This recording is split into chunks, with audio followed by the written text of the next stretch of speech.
The message came in the middle of the night.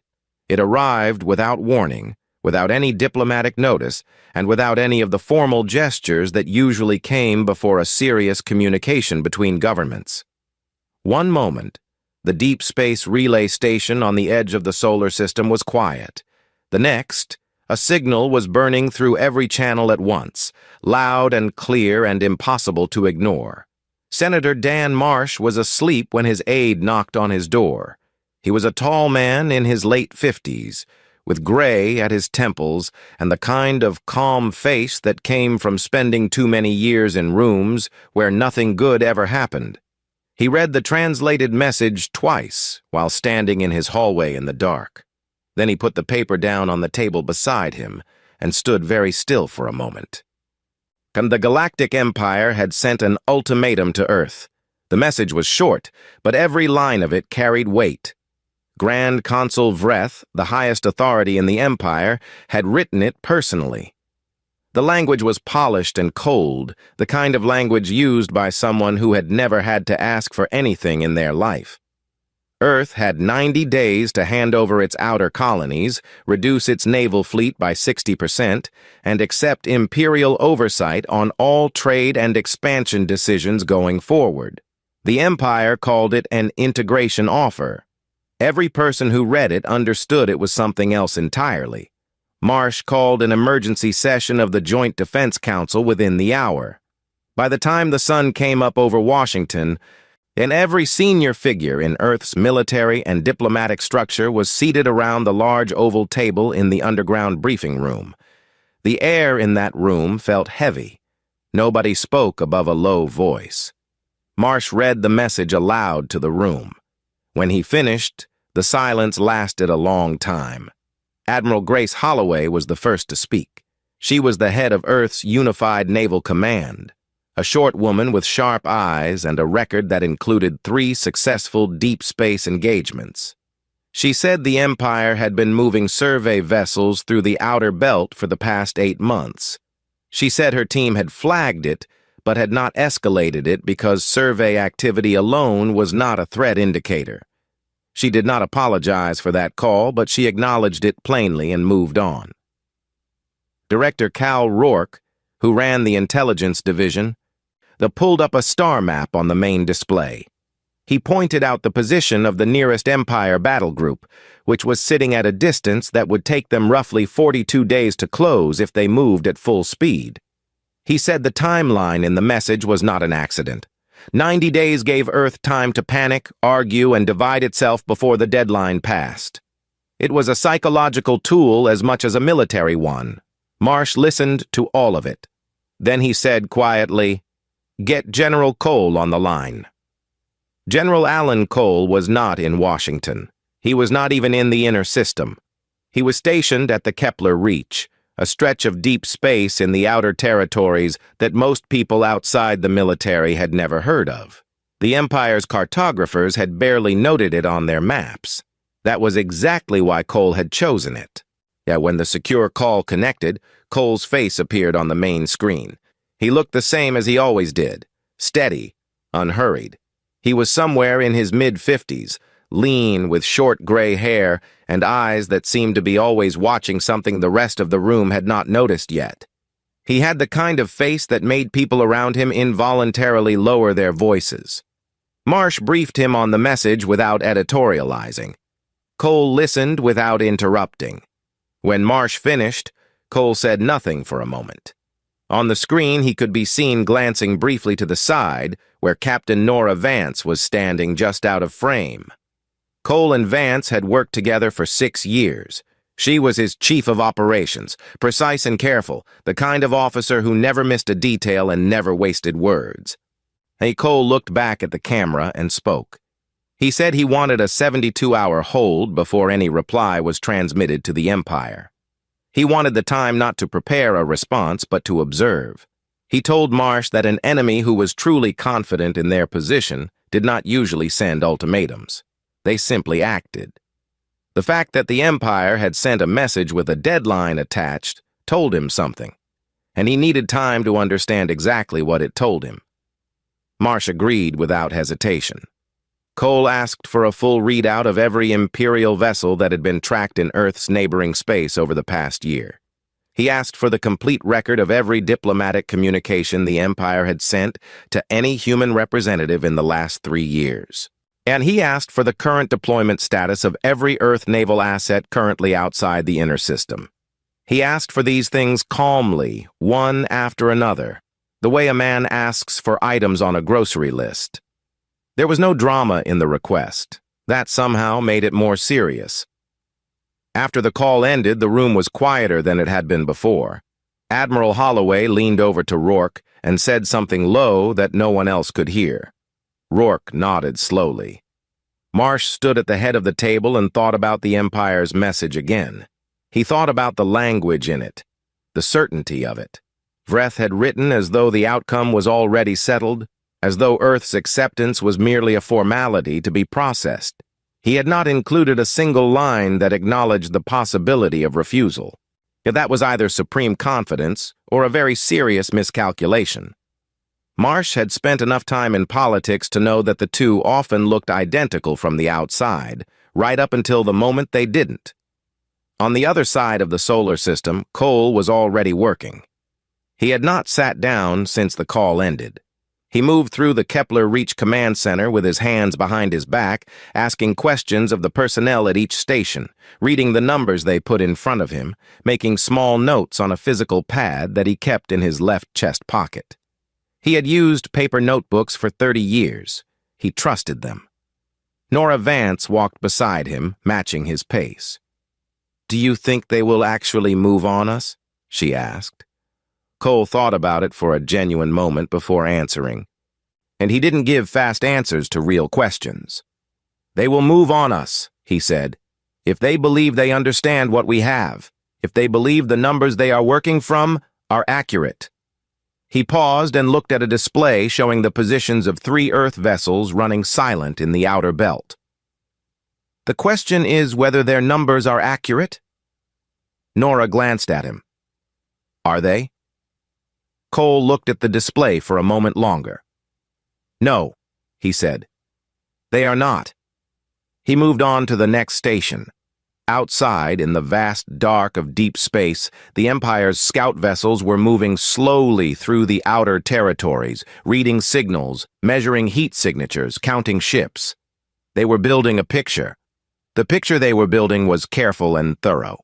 It was also, in ways that would only become clear later, deeply incomplete. And 300 light-years away, on a ship at the heart of the Galactic Empire's fleet command, an officer was preparing a briefing for the Grand Consul that would tell him exactly what his forces were dealing with.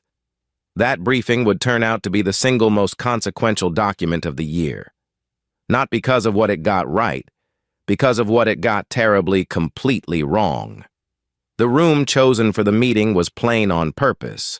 No flags, no displays of rank, no decorations on the walls, just a long table, clean white light, and 2 groups of people sitting across from each other with nothing between them but air and the weight of what had not yet been said. General Alan Cole had insisted on the plainness of the room. His staff had suggested something more formal. A chamber with Earth's seal behind the table, something that communicated gravity and authority. Cole had declined. He wanted the Empire's representatives to have nothing to read except the people sitting across from them. There were 6 humans at the table. Cole sat at the center.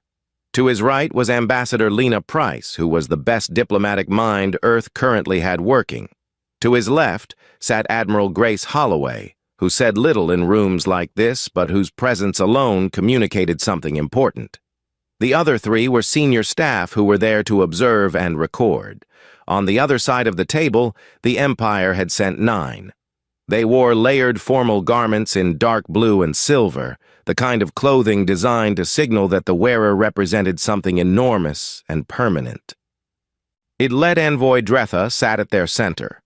He was tall, with pale silver skin and long fingers, and he had the precise, rehearsed manner of someone who had delivered bad news to smaller civilizations many times before and found the process routine. Dretha opened the session with a formal statement of intent. His translator delivered it in clean, flat English. He explained that the Empire was not seeking conflict. It was seeking order. The terms outlined in the Grand Consul's message were generous by historical standards. Most species received far less consideration at this stage of what he called the integration process. Earth, given its location and its resources, was being offered a framework that preserved its cultural identity while bringing it under the protection and guidance of the Empire's established governing structure. But he spoke for about 12 minutes without pause. Cole let him finish completely before responding. Then Cole placed both forearms flat on the table, leaned forward just slightly, and spoke in the same quiet, direct way he used for everything. He did not raise his voice. He did not use formal diplomatic language. He spoke the way a man speaks when the facts are on his side, and he knows it. He told Dretha that he wanted to share some information that the Empire might find useful. Not as a threat, not as a negotiating position, just as information, offered plainly because Cole believed that clear information prevented unnecessary outcomes. He said that humanity had been at war, in one form or another, for the entire length of its recorded history. He said this without apology and without pride. It was simply a fact. Wars on the ground, wars at sea, wars in the air, and then, eventually, wars in space. Each one had been costly. Each one had produced losses that the species carried forward into the next generation. But each one had also produced something else: knowledge, adaptation, a kind of understanding that came only from surviving a thing that was trying to kill you. He told the envoy that Earth's military had not been built by politicians in offices. It had been built by people who had stood in places where losing was not an option and had found ways not to lose. That process, repeated across centuries and across every kind of conflict imaginable, had produced something that was very difficult to quantify in a standard threat assessment. You could count ships, you could measure weapons output, and you could calculate fuel capacity and crew numbers and supply chain reach. But you could not easily put a number on what happened to a species that had been fighting and surviving and adapting for that long. Dretha's secondary eyelids had begun to lower slowly while Cole spoke. His staff later described it as a stress reflex, the kind that occurred when information was being received that the brain had not prepared itself to handle. Cole kept his voice even and unhurried. He said the Empire's intelligence on Earth was out of date. He said this not as an accusation but as a correction, the way you might tell someone that the map they were using had been printed before the road changed. The fleet the Empire had counted was not the fleet that existed. The weapons systems they had cataloged were not the systems currently in service. So the outer colonies they intended to absorb had populations that had been trained for exactly the situation they were now facing. And those populations would not comply, and more importantly, they had been specifically prepared not to comply. He paused for a moment and looked directly at Dretha. He said that Earth was not afraid of the Empire's offer. Earth was not afraid of the Empire at all. Not because humans were arrogant, but because they had already spent a very long time being afraid of things and learning how to act correctly despite that fear. Fear was not the same as weakness, and the absence of visible fear was not the same as recklessness. The room was completely quiet by the time he stopped speaking. Lena Price, who had heard Cole speak many times over the years, kept her expression neutral, but she watched Dretha's face carefully. She had spent her career learning how to read alien physiological responses, and what she saw on the envoy's face now was not what she had expected to see. She had expected irritation. She had expected the careful blankness of a trained diplomat absorbing an unwelcome message. What she saw instead was something much closer to genuine uncertainty. That was significant. Cole sat back slightly and said one final thing. He said that he was not threatening anyone in the room, and he wanted that to be clearly understood. He was offering information, and the information was this. The Galactic Empire, in its long and impressive history of expansion, had encountered many species and absorbed many worlds. But it had not yet encountered a species that had made war into something like a cultural inheritance. A species that passed the lessons of every conflict forward so completely that the memory of them lived in the training programs, the ship designs, the strategic planning frameworks, and the basic instincts of every soldier and commander Earth had ever produced. He suggested, calmly and without emotion, that the Grand Consul be made aware of this before any further decisions were made. Then he nodded politely and waited. Dretha did not speak for 11 full seconds. His staff counted it later in their report. 11 seconds of silence from a diplomat who had never, in a career spanning 40 years of interstellar negotiation, been caught without a prepared response. When he finally spoke, he said that the Empire would require time to review the content of the session before proceeding. He used careful, formal language and maintained his composure with visible effort. He thanked the human delegation for their candor. Cole thanked him in return and stood, which ended the meeting. Afterward, walking down the corridor outside the room, Nora Vance fell into step beside Cole and said nothing for a moment. Then she said, "That went differently than they planned." Cole looked straight ahead as he walked. "Yes," he said. "It did." She glanced at him. "Do you think they will pull back?" Cole considered that for a long moment. "Not yet," he said, "but they will stop moving forward while they think. And that is enough for now." He pushed through the door at the end of the corridor and walked out into the open air. And behind him, somewhere in the building they had just left, the Empire's delegation was sitting around a smaller table of their own, speaking in low voices and trying to figure out what had just happened to them. The Empire went silent. No reply came on the first day after the meeting. No reply came on the second. By the third day, the absence of communication had become its own kind of message, and the people inside Earth's command structure were reading it carefully. Senator Dan Marsh stood at the window of his office in the early morning of the fourth day and watched the city below him just beginning to move. He held a cup of coffee that had gone cold an hour ago because he had forgotten to drink it. His aide had briefed him at dawn. The Empire's diplomatic channel was still open but completely quiet.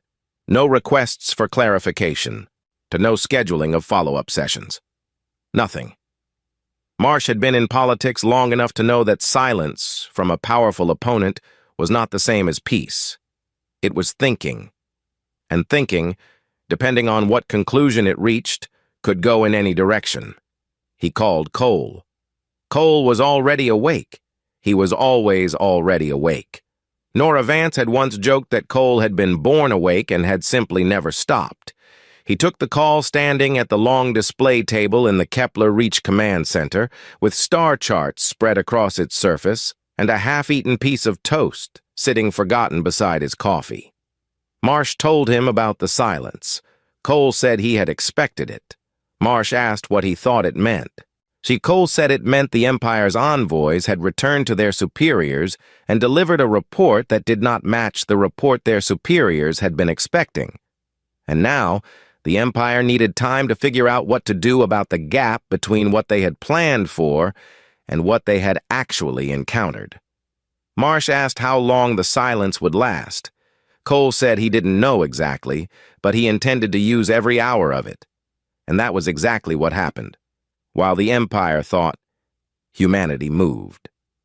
Commander Ryan Hart was running the logistics operation out of the Callisto staging point, which was a deep space facility that looked on paper like a routine supply depot.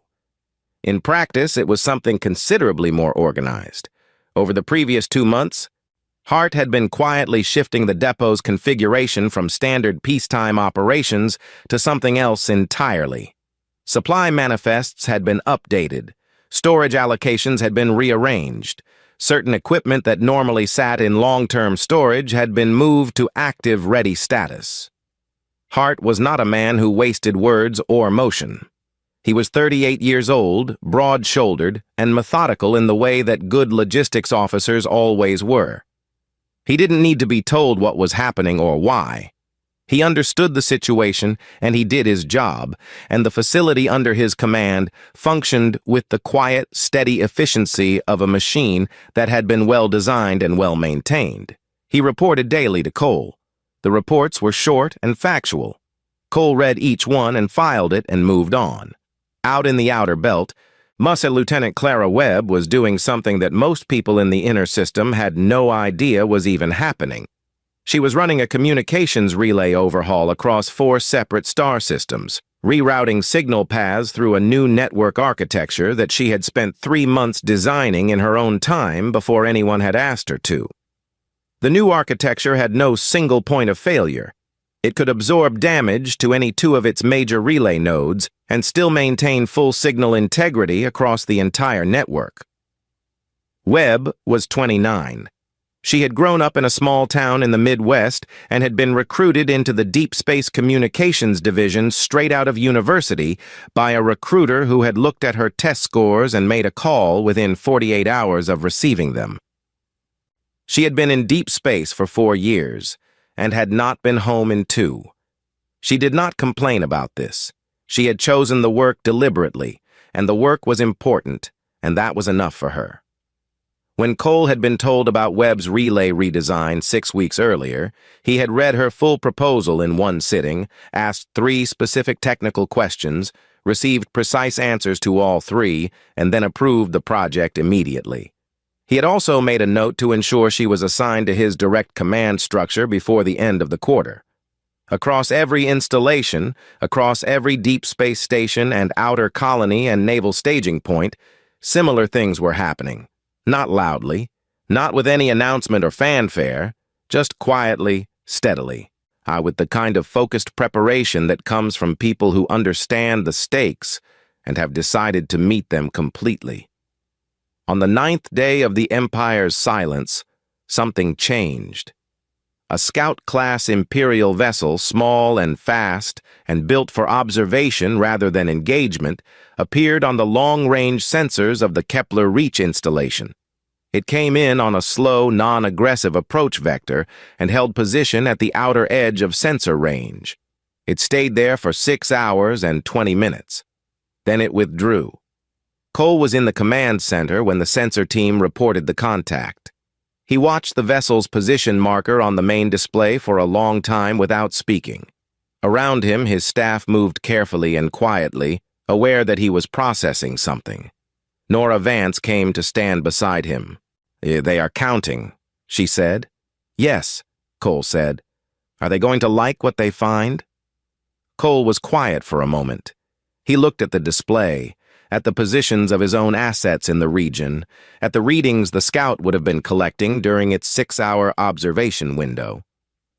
"They are going to find part of what is here," he said. "The part that is visible, the part I allowed to be visible." He paused. "They are not going to find the rest." Nora looked at him. "How much of it did you keep dark?" Cole glanced at her briefly, and for just a moment there was something in his expression that was not quite a smile, but was close to one. "Enough," he said. He turned from the display and called for a full readiness check across all stations. Every commander confirmed within 9 minutes. Cole reviewed the numbers. It made 2 small notes on his paper pad, and then put the pad back in his chest pocket. On the 14th day of the silence, a second Imperial vessel appeared briefly on the outer sensors of the Ganymede station, made a single slow pass, and disappeared. This one was different from the first. It was not a scout. It was a signals vessel, the kind used for deep reads of electronic emissions and power output patterns. Cole received the report at 0430 hours. He read it, thought for a moment, and then sent a short message to Hart at Callisto and to Webb at the relay center. The message to Hart told him to reduce the visible power output of the depot's secondary generators by 30%. The message to Webb told her to shift 3 of her relay nodes to a lower signal profile. Both of them acknowledged within minutes and made the adjustments. The Empire's signals vessel had been trying to take a measurement. What it measured would now be incomplete, not obviously so, not in a way that would immediately look wrong, just incomplete enough to produce an undercount. Cole went back to sleep for 2 hours, which was all he usually allowed himself when things were moving. In the morning, he ate toast and drank his coffee while it was still hot, which was unusual, and Nora noted it but said nothing. The silence from the Empire stretched on, and Earth kept working. The Empire's Strategic Review Board met in a closed session on the 16th day. The meeting had been called urgently, which was itself unusual. The board was not a body that met urgently. It was a body that deliberated, scheduled, reviewed, and then deliberated some more.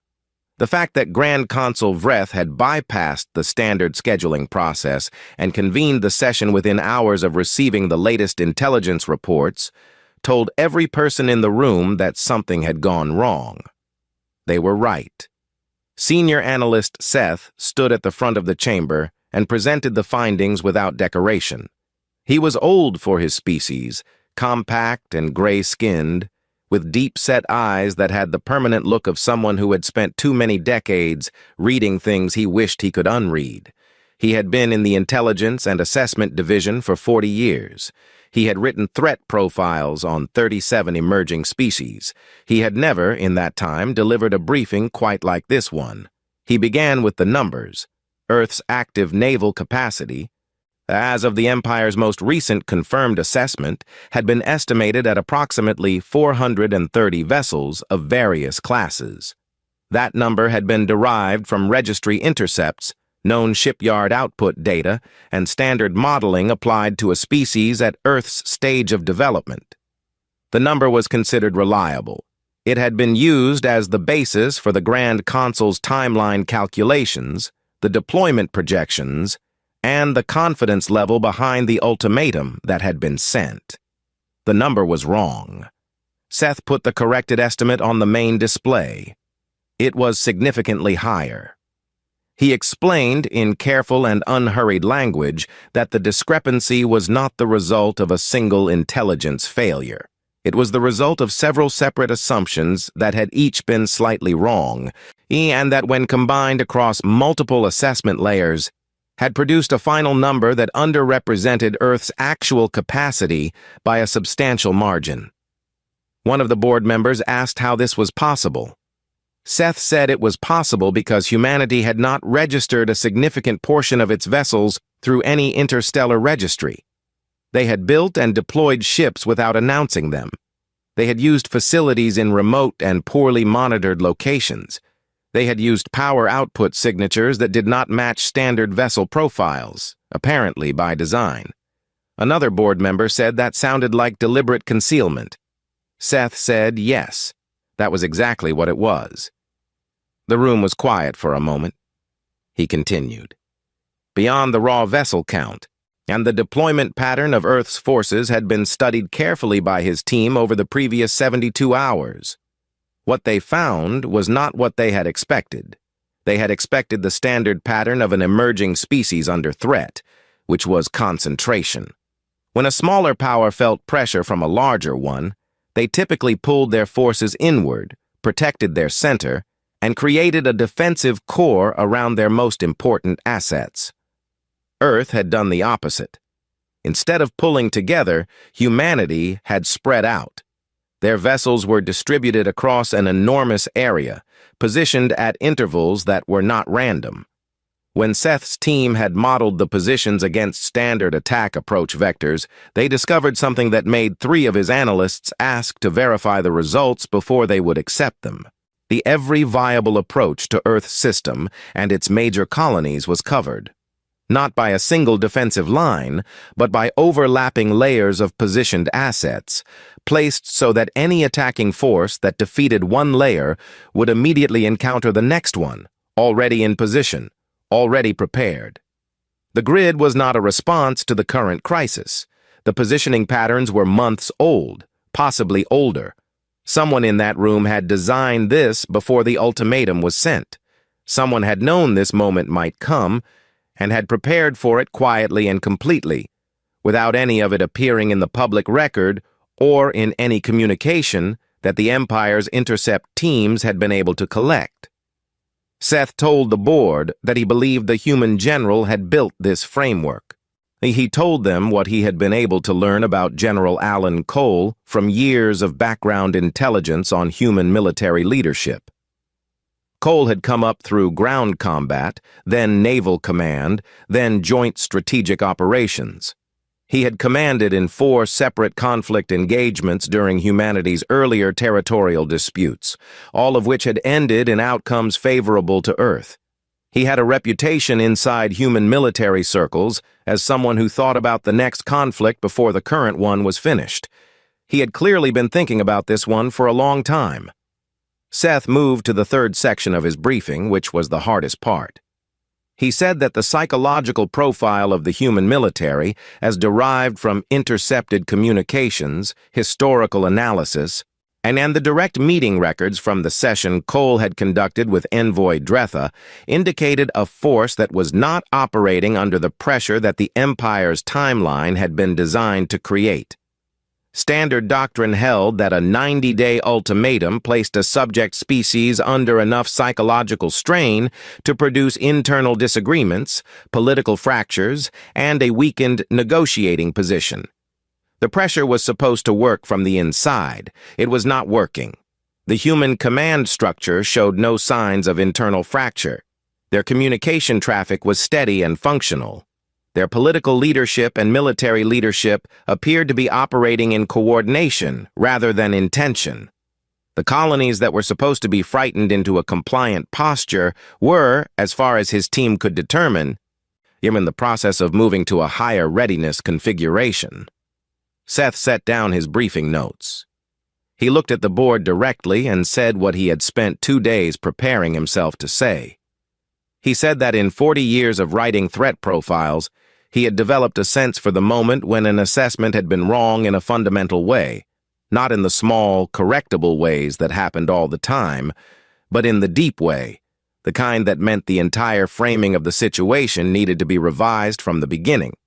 He said he was having that feeling now and that, in his experience, the correct response to that feeling was to stop and acknowledge it plainly before anything else was done. The Empire had made its projections based on what humanity appeared to be. He now believed that what humanity appeared to be and what humanity actually was were 2 significantly different things. He recommended a full halt on all movement of Imperial assets toward Earth's territorial space. He recommended a genuine reassessment of the situation, not a review designed to confirm existing conclusions, but a real one, conducted without the assumption that the original plan was sound. And he recommended that the Empire find a way to resume diplomatic contact that did not assume a position of dominance it had not yet established and might not be able to establish at the cost it had originally calculated. He said this without drama. The room sat with it for a long time. Grand Consul Vreth was not present in the chamber, but the session was being recorded and transmitted to him in real time. But he watched from his private quarters, seated in a chair, very still, the way he sat when something was requiring his full attention and he was giving it. He had sent the ultimatum because every assessment he had received had told him the outcome was certain. He was beginning to understand that the assessments had told him a story about humanity that humanity itself had not written. He did not speak for a long time after Seth's briefing ended. Then he called for the diplomatic channel to Earth to be flagged as active, and he asked his staff to find him someone who was very good at starting difficult conversations over again from the beginning. The second delegation arrived without ceremony. There were no formal advance notices, no scheduling of grand arrival protocols, none of the elaborate staging that had accompanied the first group. A single ship, mid-sized and unadorned, requested docking clearance at the neutral station above Earth's orbit on the 20th day of the silence. The request was courteous in tone. The ship identified itself as carrying a diplomatic team from the Grand Consul's office, authorized to resume talks at the earliest convenience of the human government. Senator Dan Marsh read the request and then read it again. He called Cole. Cole was already reading it on his own screen when the call connected. He looked at the camera with the same steady expression he always had. "They sent Magistrate Olin," Cole said. Marsh asked how he knew that before the team manifest had even been transmitted. Cole said that when an empire with the Galactic Empire's history needed to fix a serious mistake without admitting it was a mistake, they sent Olin, and he was the best they had at that particular kind of work. His presence meant the Empire had concluded that the first approach had been wrong and was now trying to find a way forward that did not require anyone to say so directly. Marsh asked if that was workable. Cole thought for a moment. "It is workable," he said, "if we are careful about what we ask for and how we ask for it." The meeting was scheduled for 2 days later. Cole flew in from the Kepler Reach. Ambassador Lena Price spent both of those days in her office, reading everything her team had compiled on Olin, on the Empire's internal discussions as far as they could be inferred from available signals, and on the precise language of the original ultimatum. She was the kind of person who prepared for important conversations the way a surgeon prepares for a difficult procedure, methodically, completely, with full attention to the ways things could go wrong. On the morning of the meeting, Cole and Price walked into the same plain room where the first session had been held. Magistrate Olin was already seated. He was different from Dretha in almost every visible way. Where Dretha had been tall and formal and carried himself with the stiff confidence of someone performing authority, Olin was compact and still, and had the manner of someone who was not performing anything. He had dark eyes that moved quickly, and a face that was difficult to read, not because it was blank, but because it was controlled in a way that came from long practice. He was old, not dramatically so, but enough that the lines in his face told a history. He stood when they entered, which was not standard protocol for an imperial representative addressing a non-member species. It was a small gesture. It was not a small signal. Price noted it immediately. Olin opened the session without any of the formal framing that Dretha had used. He said simply that the Grand Consul had asked him to come and have a genuine conversation, and that he intended to do exactly that. He said the word genuine with slight emphasis, which in his dialect indicated that he was drawing a deliberate distinction from what had come before. Price responded. She said that Earth was glad to have a genuine conversation, and that its position had not changed. Earth would not be reducing its fleet. Earth would not be transferring its colonies. Earth was open, however, to discussing a framework for ongoing relations that served both parties honestly. Olin nodded slowly and said that the Empire was also open to that, and then the real work began. It was not easy work. Real diplomacy rarely was. Olin was skilled and careful and pushed back firmly on several points, particularly around trade oversight and territorial boundary definitions in the outer expansion zones. Price matched him point for point. Never aggressive, never yielding more than she had decided in advance she could yield. Cole sat to her left and said very little, but both Price and Olin understood that his presence in the room was itself a statement. On the second day of talks, Olin made a request that neither Cole nor Price had anticipated. He said the Grand Consul wished to convey a personal message to the human general, not through formal channels, not as part of the official record. Just a message, from one senior figure in a difficult situation to another. Cole said he was willing to hear it. Olin was quiet for a moment, as though making sure he had the phrasing correct. He said the Grand Consul had encountered many species in his long career leading the Empire's expansion. He had seen species that fought desperately and species that surrendered immediately. He had seen species that were clever and species that were powerful and species that were both. But he had rarely encountered a species that was so thoroughly prepared. Not prepared in the moment, in response to a specific threat, but prepared in the deep way, at the way that suggested an entire civilization had looked at the universe around it and made a collective decision about how to exist within it. The Grand Consul found that quality, Olin said carefully, both unusual and worthy of genuine respect. Cole received this without visible reaction. He sat with it for a moment. Then he said he would like to send a response back to the Grand Consul through the same informal channel. He said the humans appreciated the acknowledgement. He said that Earth had not built what it had built because it wanted conflict. It had built it because its history had taught it that the best way to avoid a fight was to be something that no reasonable opponent wanted to fight. He said that Earth looked forward to a relationship with the Empire built on that understanding, at one where both sides knew exactly what the other was and chose cooperation anyway. Olin was quiet after that. Then he said that was a very clear way of putting it, and that he intended to relay it exactly. The talks continued for 4 more days. What came out of them was not a surrender document. It was not a compliance agreement dressed up in softer language. It was a mutual recognition framework, which was a formal way of saying that both sides had agreed to see each other clearly and act accordingly. Earth retained its fleet at full strength. Its colonies remained under Earth's authority. Trade discussions would proceed through standard bilateral channels with no imperial oversight mechanism attached. The Empire got something, too. It got an acknowledgement that Earth was willing to participate in the broader structure of galactic affairs, not as a subject, but as a member with its own standing. It was a smaller thing than Vreth had originally wanted. But Olin had been right that it was better than the alternative. On the last day, as the delegations were preparing to leave, Olin paused in the corridor and looked at Cole for a moment.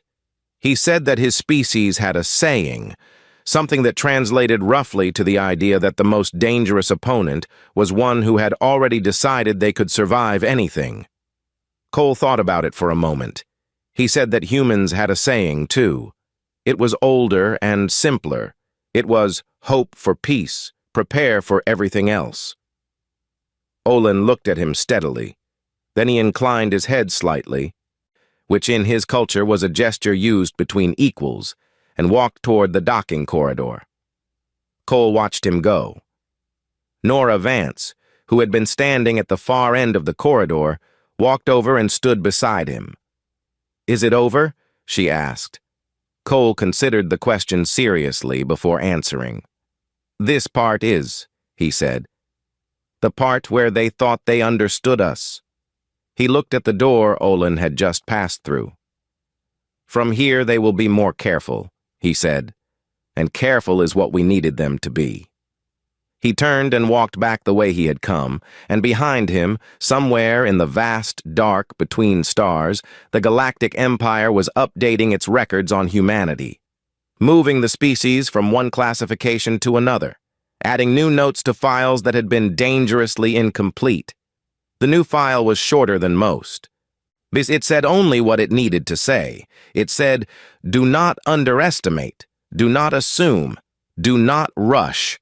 And in the margin, in the handwriting of analyst Seth, who had added it after reviewing the final session transcripts, 3 more words had been written.